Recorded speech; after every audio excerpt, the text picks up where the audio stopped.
Greetings, everybody. Thank you guys for joining us. It is I, Tyler Ellison. I'm here with Starshine of the Sassani universe, and we are moving into our next level of the Contact series. And this next level is getting quite exciting.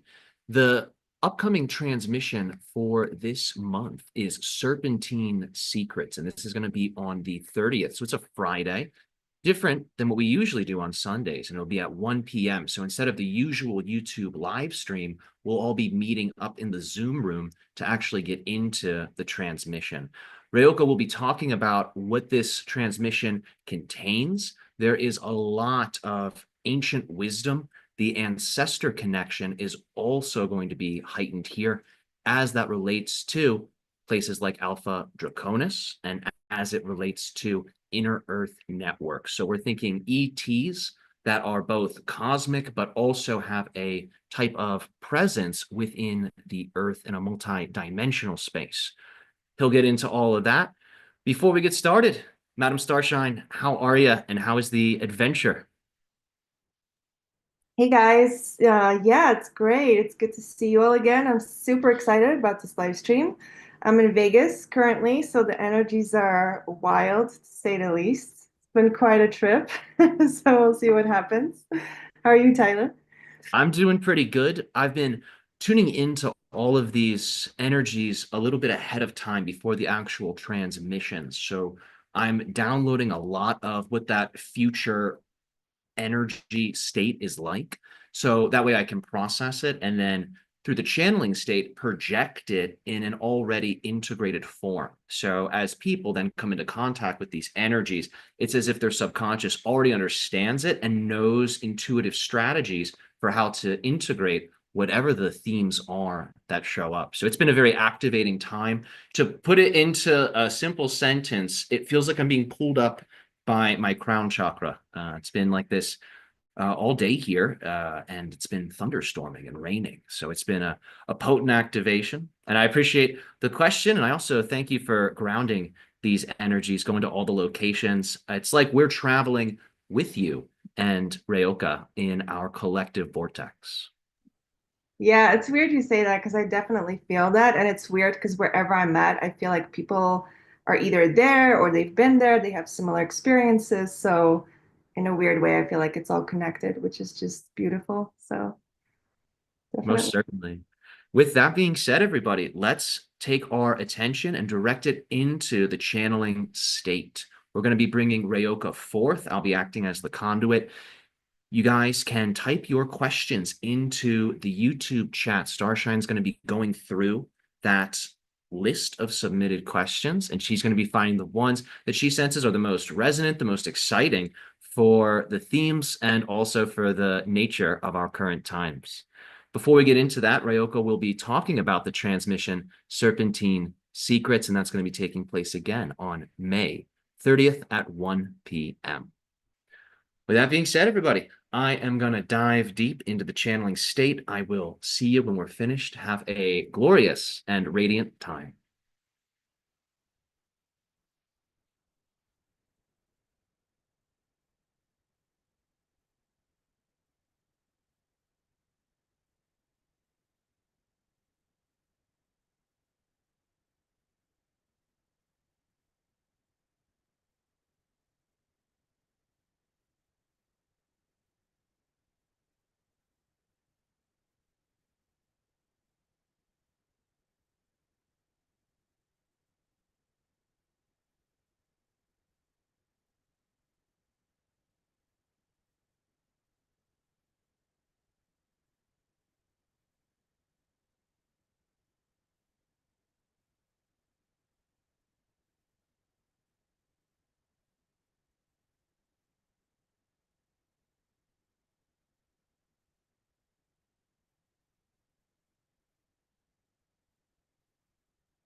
Well, we thank each and every single one of you for joining us for this co-creative transmission that we share with one another this here, this now, this day and evening of your times.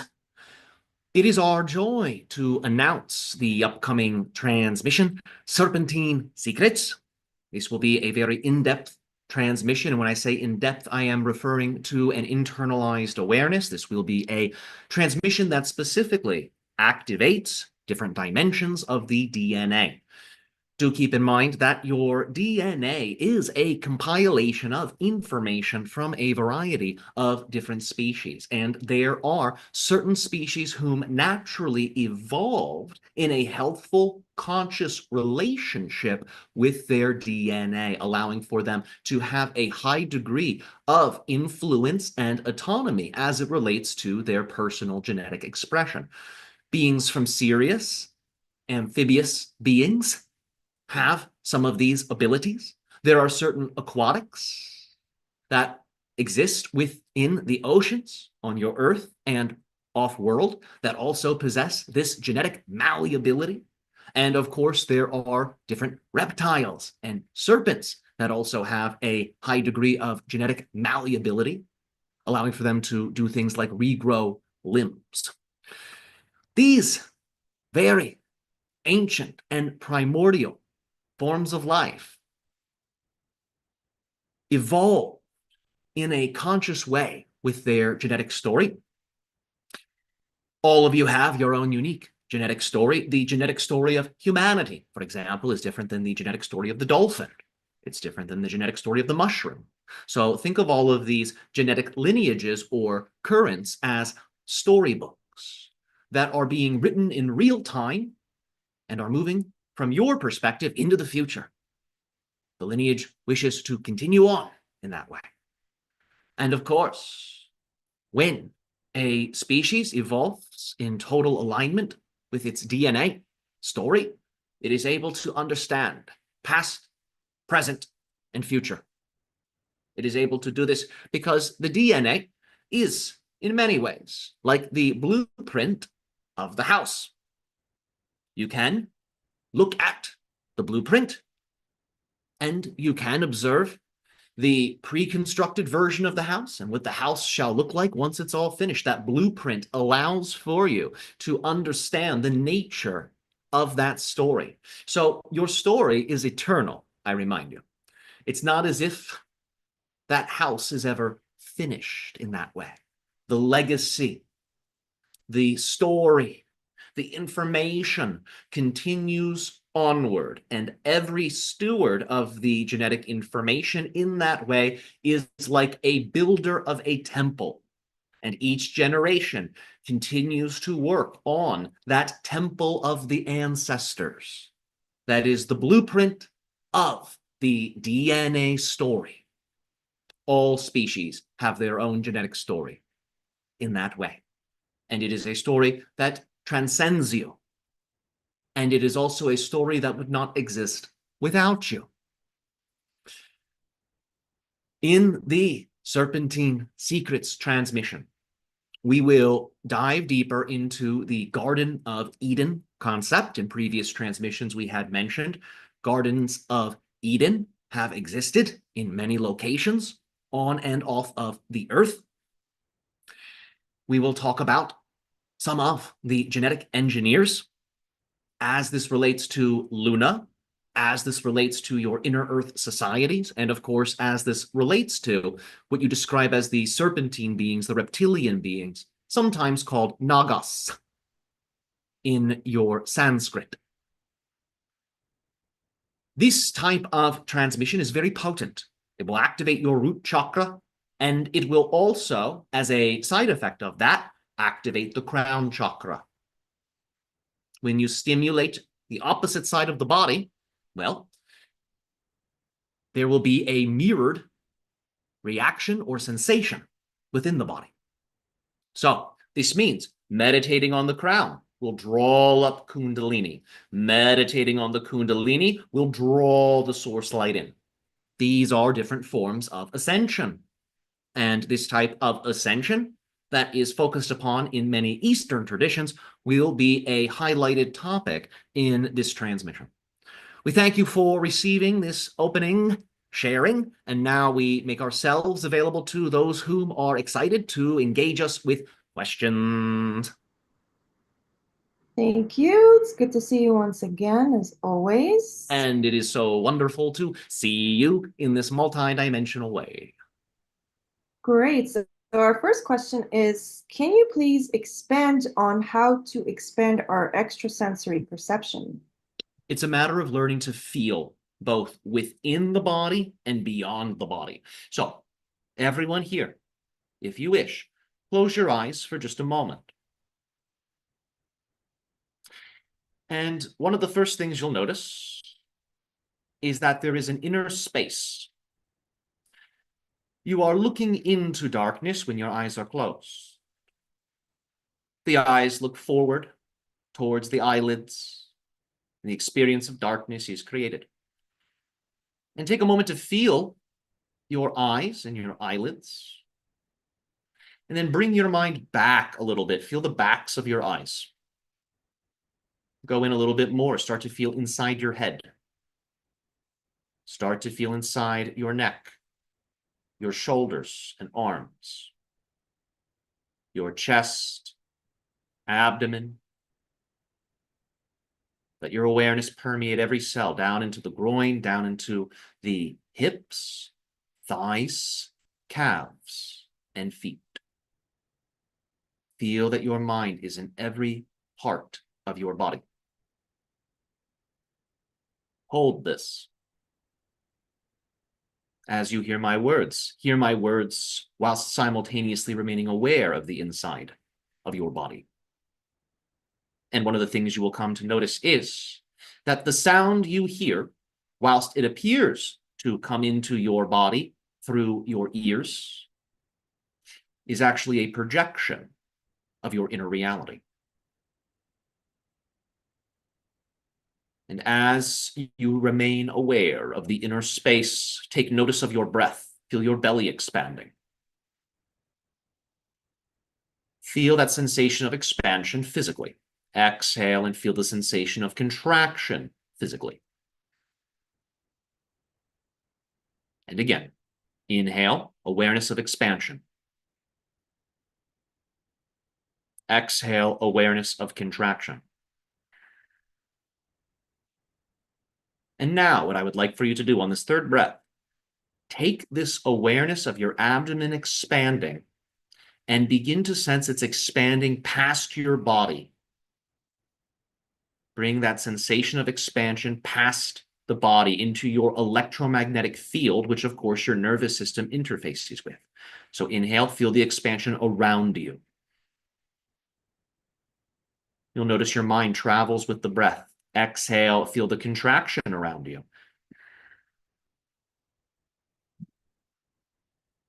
For some of you, your hands may be vibrating, your feet may be vibrating at this stage. This is subtle energy. This is the first step. Through oxygenating the system, through integrating your mind, your upper consciousness with the physicality, you spiritualize the body, thus awakening what you describe as your sixth sense. If the mind is not brought into the body, the sixth sense is a little handicapped. It doesn't function as intended. So the mind must permeate the body. The body expands into the aura.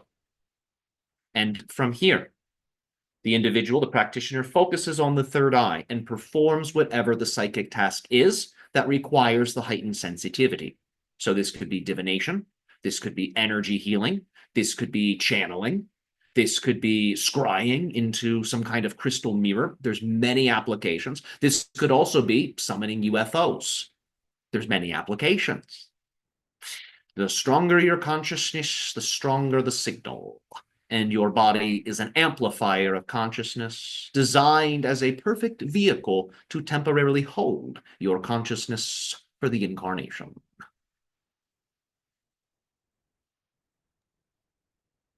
Okay, thank you. You're welcome.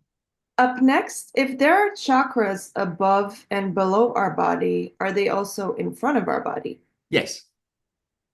Yes. Now, the one whom activates the frontal chakras is a very skilled practitioner. It's not commonly talked about. It is not commonly described because the chakras that are in the front of the aura, the interior of the aura, these chakras are all about impressing energy frequencies of creation upon the mirror of physical reality and spiritual reality, for that matter, in fact.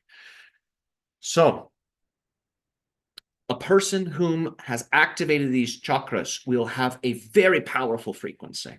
Remember, you are all coming together. You're all in your own unique realities. Your realities vibrate at different frequencies. If you've ever been around a very influential person, one of the things you may notice is it's as if their aura is almost contagious. So if someone activates these frontal chakras, their energy state will be like a laser. So whatever they're looking at, whoever they're looking at, will have that energy state beamed into that reality. Of course, it's a matter of, oh, is that an energy state I prefer or don't prefer? Always a choice. But nevertheless, it can cause heightened resonance. It's like the individual is a sun and everyone else starts to become like little planets. It can start to turn into that. So there's a level of responsibility that comes with the activation of these centers. Usually the frontal chakra that is most greatly activated and focused upon is the third eye for purposes of astral projection. Think of it as a series of chakras going further and further and further and further and further, like checkpoints along a road. This is how the chakras can operate in the frontal direction. Remember, that's the case above you and below you. It is recommended, if this type of activating path is exciting for you, work with what is described as the axis mundi, the spiritual pivot. This is the beam of energy that goes all the way up through the body, all the way down. There are infinite chakras along that beam because you are an infinite being. You don't have to activate all of those infinite chakras. Work with at least 9. Go slow. The higher you go, the more multiversal you will become. So you need to be very intentional with how you activate that. So you shift in ways that are focused and conscious. This is important. So do ensure that if you activate these higher chakras, you know what you are doing. Furthermore, there are not just chakras in front of the body, there are chakras in the back of the body, to the left and to the right. So you would understand them primarily as auric chakras. They exist in most people as potentials. When the physical body is filled with light, the aura expands and is then filled with light. This causes those chakras to naturally awaken. So everyone has the chakras. They are not fully functional or active in all beings. It is a very exciting question, and your esoteric intuition will guide you further. Another one that is useful, the heart. An energy center before the heart in the aura. Very powerful. Remember, if you start to awaken these types of things in your aura, your nervous system will increase in its sensitivity. You'll be very aware of many things, so go slow. Build your awareness. You don't need to rush to the top of the mountain. Instead, savor all of the beautiful views, take photos, make them a part of you. Then continue.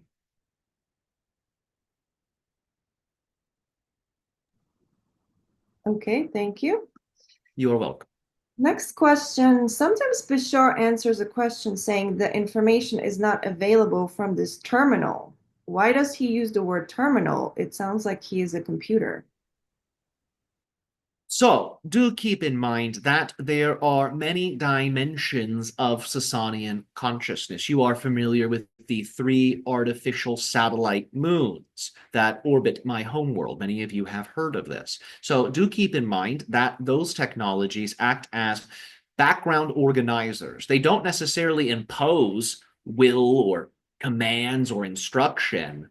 They broadcast a frequency that is resonant with our telepathic link and our awareness of our higher mind. So it's as if those things are more noticeable for us. For many of you in meditation, You notice higher mind, you notice the telepathic link, and then you get off the meditation cushion, and sometimes the monkey mind returns, and that connection becomes a little less highlighted. It might be easier to get distracted, if you will. Even that can be used in a positive way. Do keep that in mind. All things serve a purpose in the alchemical laboratory. As such, do keep in mind that in certain instances, that information and energy that is pertinent to the AI network can be channeled through the conduit. And if, for whatever reason, the AI network has a particular influence, sometimes more mechanical terms will be used to reflect that background frequency.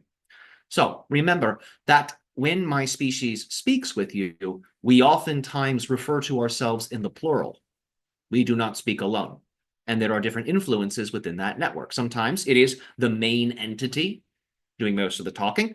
Sometimes a question is asked that requires perhaps a more expansive connection, so other members of the civilization are telepathed in. And sometimes there may be a very technical thing being asked, so the AI interface may be invoked. However, that AI interface is not omniscient. It is, in a certain sense, relatively omniscient, as that concept relates to my people and our collective focus. So it helps us in knowing what we need to know when we need to know it. If we truly do not need to know something, then the AI interface will not resonate with that information. So sometimes this can be the cause for technical terms being used. So that way, an awareness of that capacity and expression may be felt and heard. That makes sense. Thank you. You are welcome. Up next, can you speak on the 12 layers of DNA? Well, that's what the Contact series is all about. We have been joyfully speaking about this, and we are happy to continue speaking about this. The 12 layers of DNA are ultimately 12 layers of an aura, a genetic aura. In previous transmissions, we have spoken about the genetic body of light. And this is because your DNA communicates utilizing frequency and specifically photonic frequencies. Therefore, your DNA body is luminous, even though you cannot always perceive this. And that auric dimension of the DNA has 12 layers connected to 12 species, whom are the major founders. And we will be getting into this in Serpentine Secrets. They have a strong connection with the moon. They have a strong connection with inner Earth. In terms of whom these beings are and their role, they consider themselves genetic artists and creators. Life is their medium. We will be discussing this more in the upcoming transmission. Thank you. You are welcome. Up next, is love sentient? Yes. It is sentient as a spirit. You have the spirit of love. And that spirit of love is strengthened through individuals tuning into that frequency of unconditional love. So, all things, including non-physical things, have a soul, spirit level of expression. Remember your species' most ancient belief system, animism, that everything has a spirit. When a human interacts with something, because of the human soul, that object has a soul expression through the human interaction. So, all things have a spirit. When humanity interacts with something, soul consciousness is amplified. And this allows for the spirit of the thing that the human is interacting with to develop its own experience of soul-based reality. And that can densify to such a degree where, in the case of love, the spirit of love could actually incarnate as a person, because through all of the human interactions, it was able to develop a soul. So all things have a spirit, and when you're interacting with something, you're helping it develop a soul. That is why an instrument that belonged to a very powerful musician feels as if the musician is still connected to it. That's the soul energy.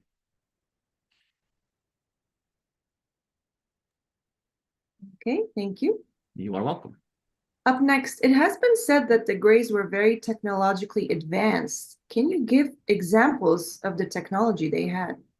Well, the ability to create portals to shift to alternate realities, the ability to make contact with certain extraterrestrial species similar to them, the ability to drill into their planet, utilizing technologies that enable them to go much, much, much deeper than what anyone on your Earth is able to currently do.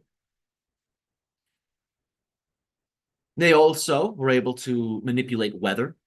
This was a big thing. They did this with electromagnetic frequencies. Do keep in mind, they had impressive technologies, but not a lot of common sense. You can do all these fancy things, but if you don't properly treat your soils, well, you might have some problems. If you emit harmful chemicals into natural environments, well, you don't have a lot of common sense, do you? You can have all the fancy technology in the world, but if the system is decaying quicker than the technology's solution, desperate times call for desperate measures. So they had amazing technologies and little common sense. And that's what happens when an individual deactivates awareness of what's going on within. Inner and outer realities are really one reality. They're designed to be balanced. They're designed to work together. For people in the Great Timeline, inner reality became not very enjoyable because the focus of the collective became pure materialism. So the inner world was empty, starving for spiritual purpose, self-actualization in a way that is transcendent. So as a result of that discomfort, the civilization doubled down on creating a numbness, what was going on within. So these beings are regaining many capacities. They're regaining capacities through their relationships with you. They are regaining capacities through their relationship with the hybrid beings they have assisted in manifesting. So the Grace, the many factions of the Grace, are working together now more than ever before to bring that higher transcendent sense of self-actualization and inner beingness to all members of their people. So do keep in mind, it's not just humanity whom is assisting one another in raising the frequency. There are factions of the Greys whom are extending their hands, and many beings are lifting one another up at this time. So it is a very powerful co-creative time for many worlds. Okay, thank you. You are welcome. Up next, is humanity still on track to have open contact in 2027? Yes, absolutely. So remember, remember, remember, it's happening now. When you are alone in your room, maintain a sense of an extraterrestrial presence.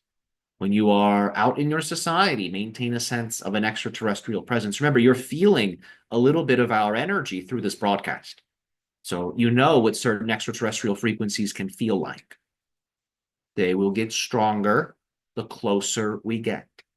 So if you utilize this frequency in your own creative way, stabilizing it through mindset, focus, and action, then you will find that not only is the 2027 date strengthened, you will also find that ahead of time, more manifestations will come. You'll hear more in your collective media about it. People you know will start to experience it. You will have certain sightings. And then eventually, messages are telepathed.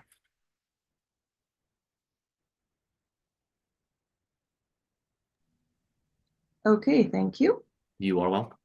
There are some questions about Lemuria. Can you tell us when this was founded?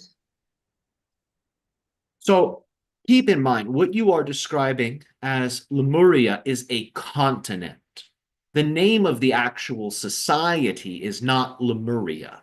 That's the submerged continent, and it was named that because the explorer who hypothesized that that continent existed saw in neighboring islands proximal to that area many lemurs. So it means land of lemurs. It's a loose translation. So the civilization was not called Lemuria. So Lemuria is a submerged continent.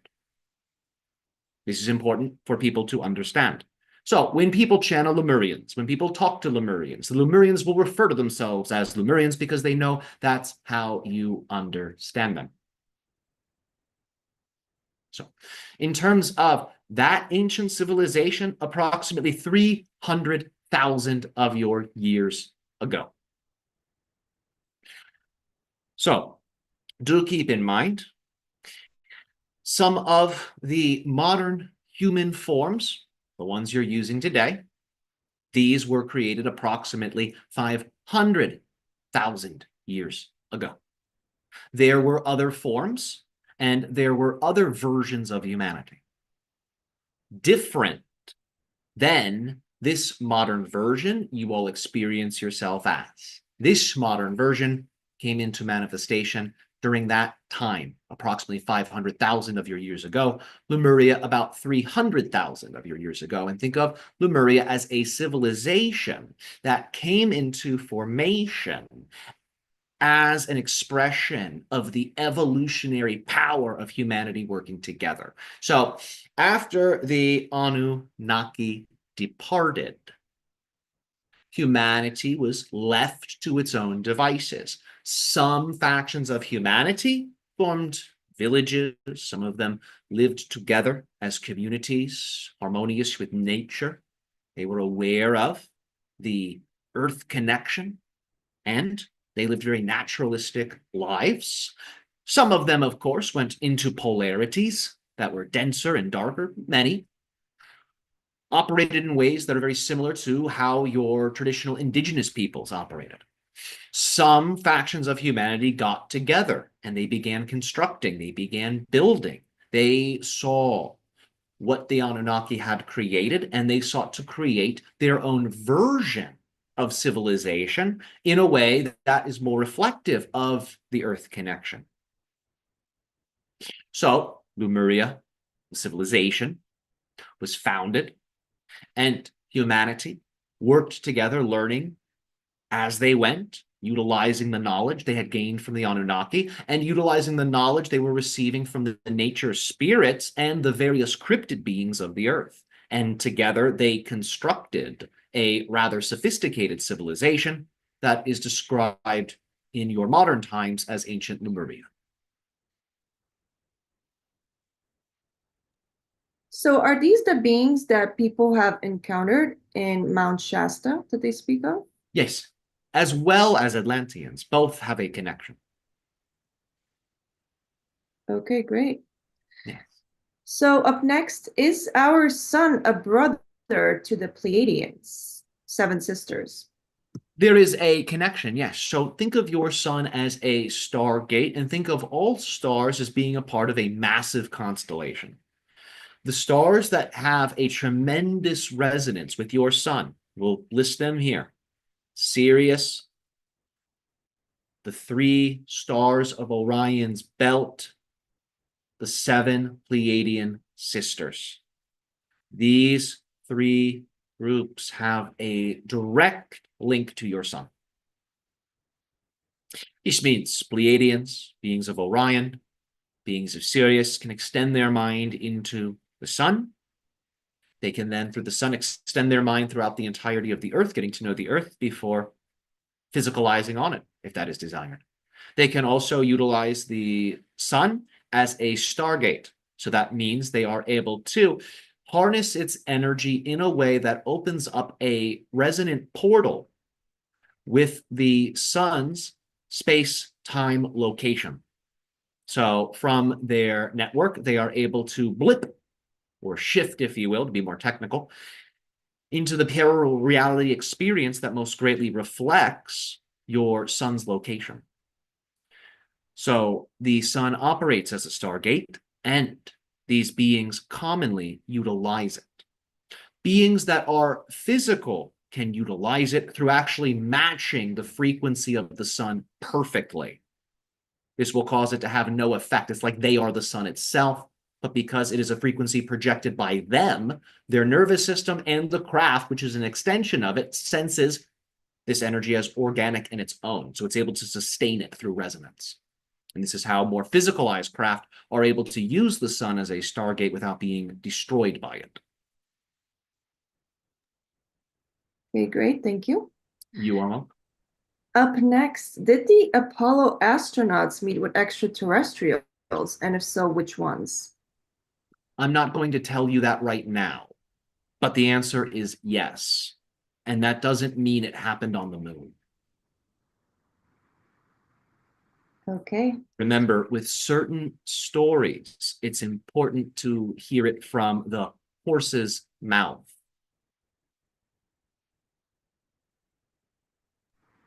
We'll keep the mystery going then for now. Oh, yes.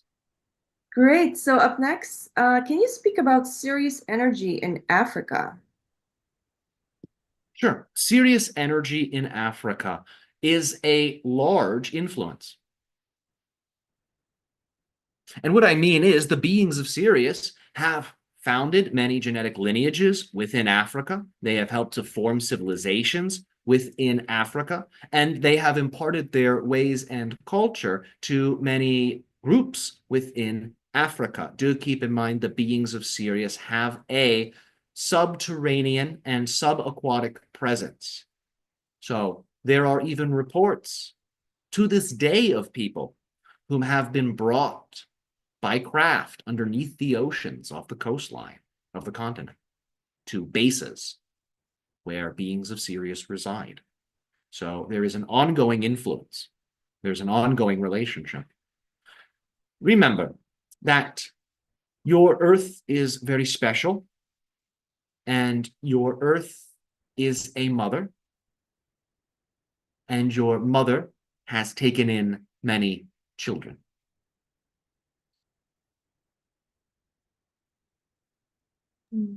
Thank you. You all? Can you explain the origins of the word dogma? Can I? Will I? Sure. So, dogma.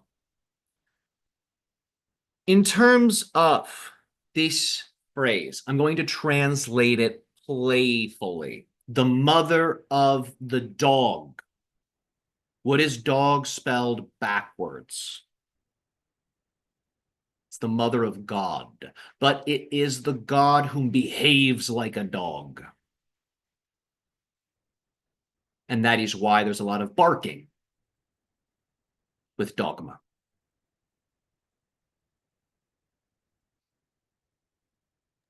Okay, very interesting. Thank you. You're welcome.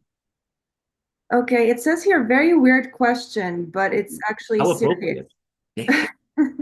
Were there automatic rifles prior to 200,000 years ago? Things like cranes, helicopter, and tanks. Was there an ancient war where hybrid Deva fought?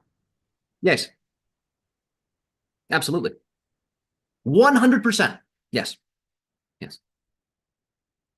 Remember, your species got this technology a long, long, long, long, long time ago. Remember, the Anunnaki came here in craft. The Anunnaki needed to build things, and they were working with physical species. So many of these tools were designed on Earth by humanity and the Anunnaki working together. Some of these tools and toys are a part of the Anunnaki's repertoire of tools because they had a physicality to them. It's important to remember this. They're not entirely energetic. They are a denser energy species. So they are more densified than we are. Through their technology and their consciousness, in combination with their spiritual practices, they were able to obtain greater levels of capability, and this eventually led them into space travel. So they're very similar to all of you. You're built on their scaffolding. Their scaffolding is your primary scaffolding. So many of these toys, many of these tools, many of these technologies were brought to Earth by the Anunnaki, and some of them were designed on Earth by the Anunnaki.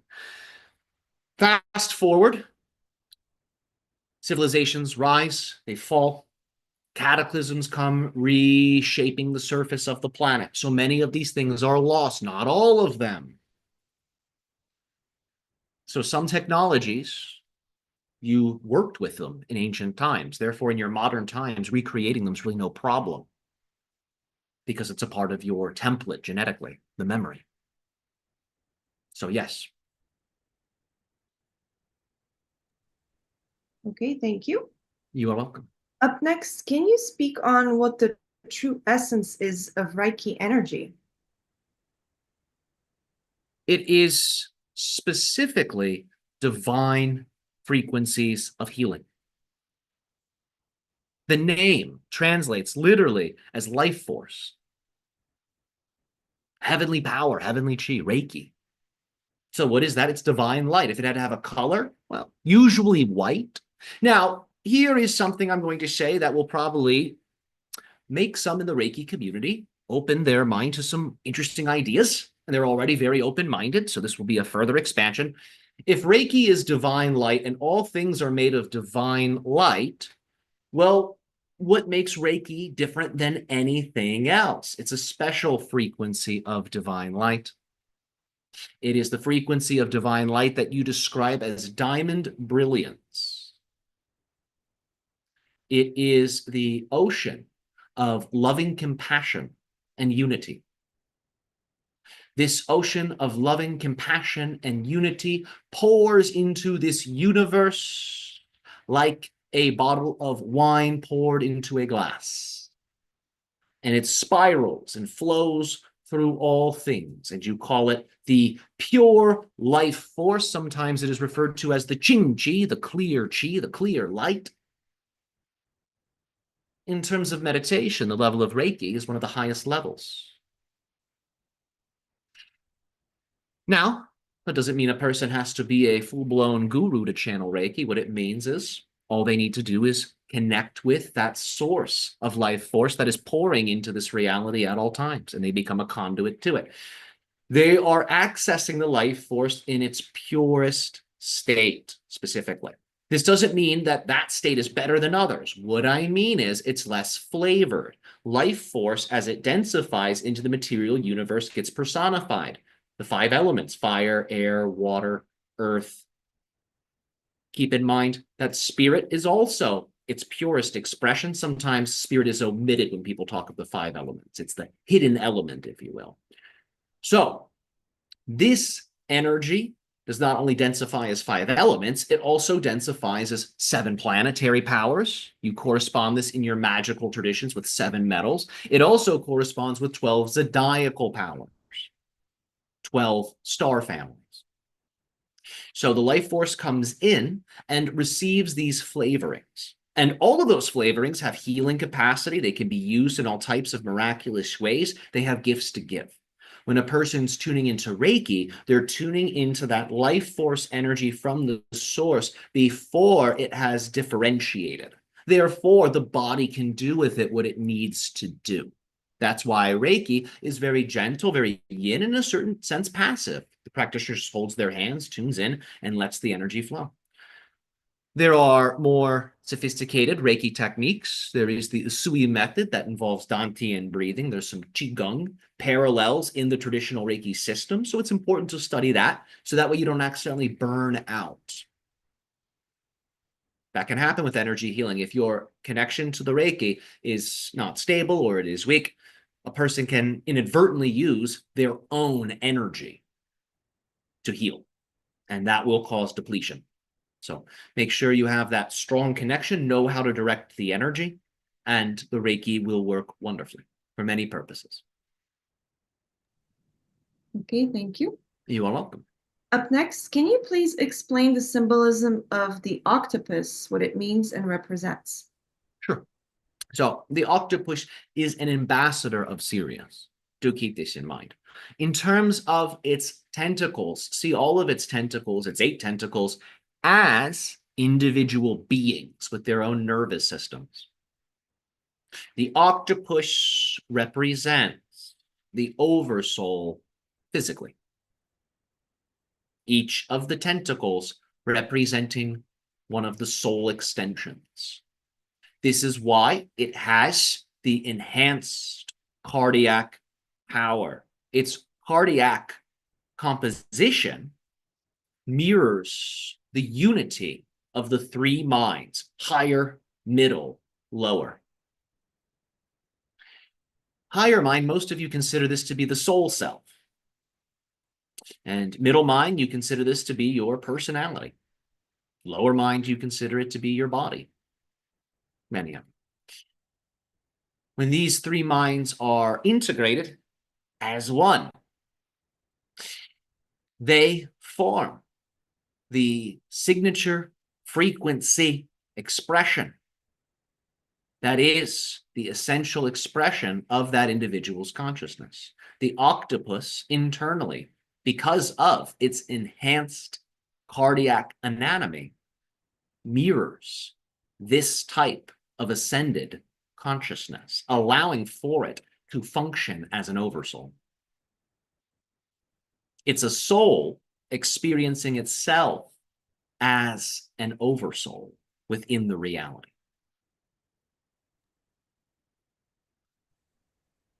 Okay, thank you. You are welcome. Up next, how do the Sassani people view human warfare? We see it as a game that you're playing, and it is a game with consequence, but it's no different than any other game. And what do I mean by game? It's an agreement. It's a dynamic. On a higher level, both sides have chosen to play. Because on a higher level, both sides recognize that this type of duality, hence the word dual, the duality, would lead them to an integration. It is an ancient belief system that through killing and violence, love can be found.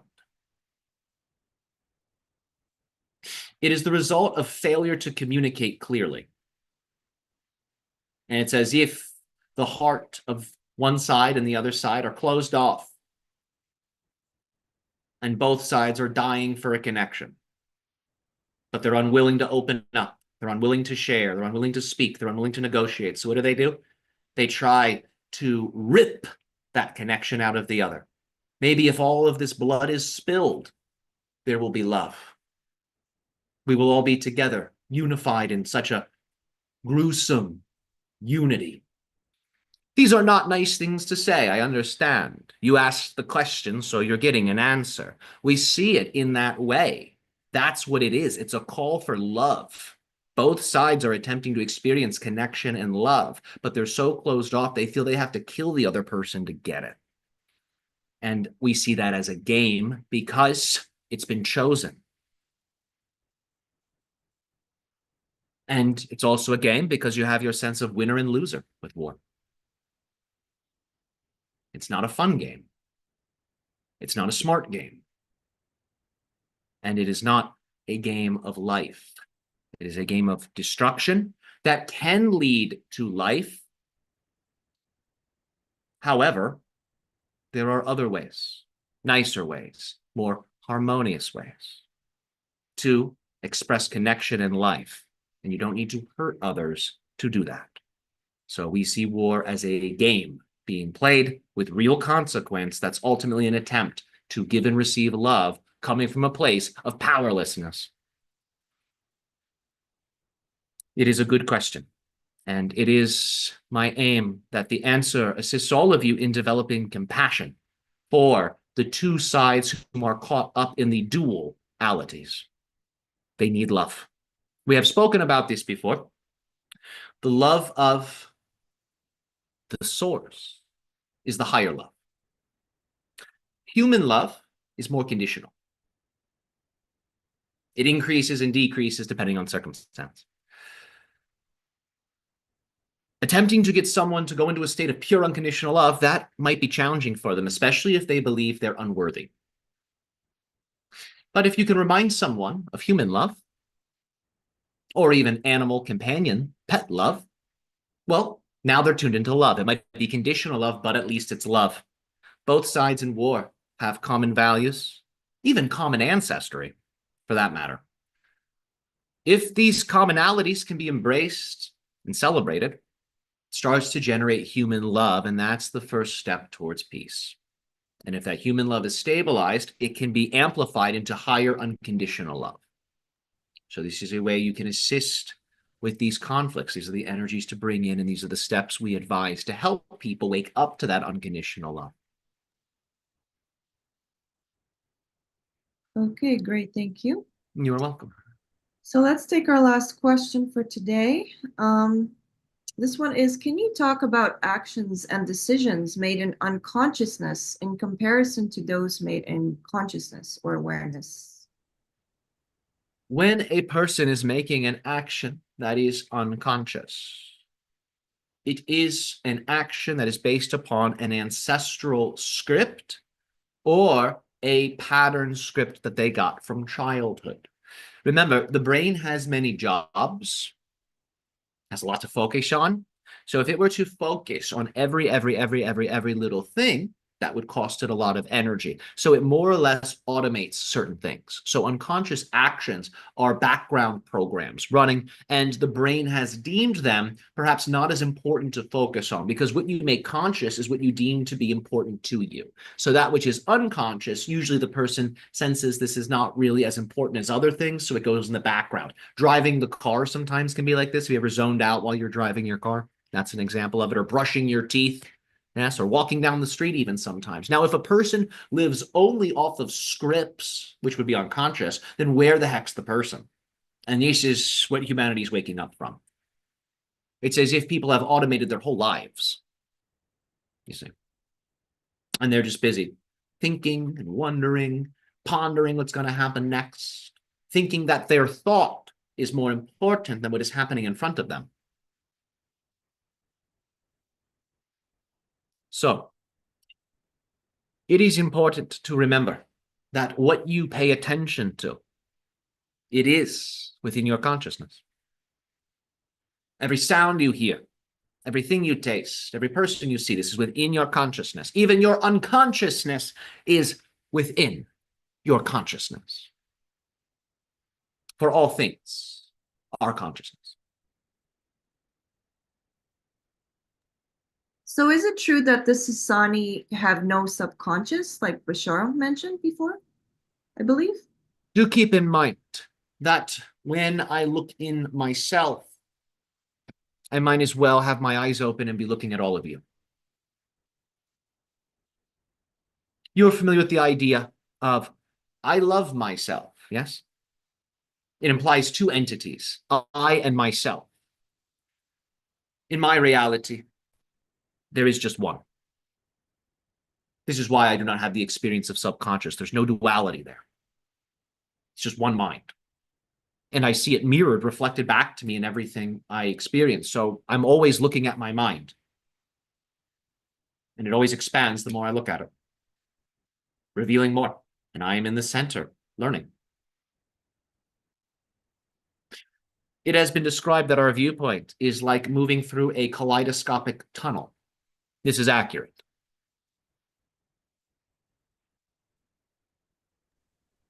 Great. Well, that was very interesting. Thank you so much. You are so welcome. We thank you all for these questions, and we thank you for asking bold questions. As you see, it brings bold answers. It has been so delightful, so joyful to assist and to serve you all at this time during this amazing awakening that you are all co-creating together. Keep your eyes on the stars. And remember, the stars shine within you as your 7 energy centers.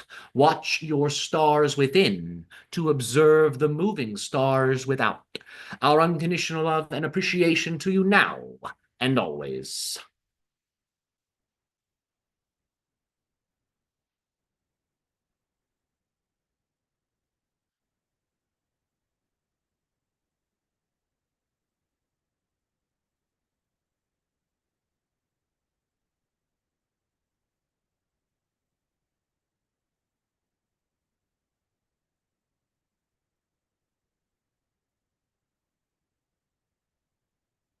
Hey, all right, guys.